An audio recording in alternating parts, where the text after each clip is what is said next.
Hi అండి. ఈరోజు tomato ఎండుమిరపకాయ రోటి పచ్చడి ఎలా ప్రిపేర్ చేసుకోవాలో చూపిస్తున్నానండి. ముందుగా అయితే ఒక ప్యాన్ పెట్టుకొని అందులో 1 స్పూన్ దాకా ఆయిల్ వేసుకోవాలి. తర్వాత 1 స్పూన్ దాకా ధనియాలు అండ్ 1 స్పూన్ దాకా జీలకర్ర వేసేసుకొని కొంచెం ఈ విధంగా ఫ్రై చేసేసుకొని పక్కన పెట్టేసుకోండి. తర్వాత అదే ప్యాన్లో ఒక 6, 7 దాకా ఎండుమిరపకాయలు వేసేసుకొని ఫ్రై చేసుకోండి.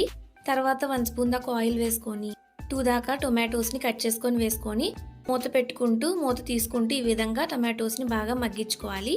టొమాటోస్ ఇలా మగ్గాక పూర్తిగా చల్లారనివ్వండి. తర్వాత రోట్లో జీలకర్ర, ధనియాలు, ఎండుమిరపకాయలు, చిన్న ఉసిరికాయ సైజంత చింతపండు అండ్ మన రుచికి సరిపడినంత సాల్ట్ వేసుకొని కొంచెం కచ్చబచ్చగా నూరుకున్నాక 3 దాకా వెల్లుల్లి రెబ్బలు వేసేసుకొని కొంచెం ఈ విధంగా నూరుకోవాలండి. తర్వాత టొమాటోస్ కూడా వేసేసుకొని దీన్ని మెత్తగా నూరుకోవడమేనండి. ఇలా కొంచెం నూరేసుకున్నాక ఒక ఆనియన్ని ఇలా కట్ చేసుకొని వేసేసుకొని దీన్ని 1 నిమిషం పాటు ఇలా నూరేసుకోవడమేనండి. అంతే అండి, టొమాటో ఎండుమిరపకాయ రోటి పచ్చడి రెడీ అయిపోయింది. మీరు కూడా తప్పకుండా ట్రై చేయండి.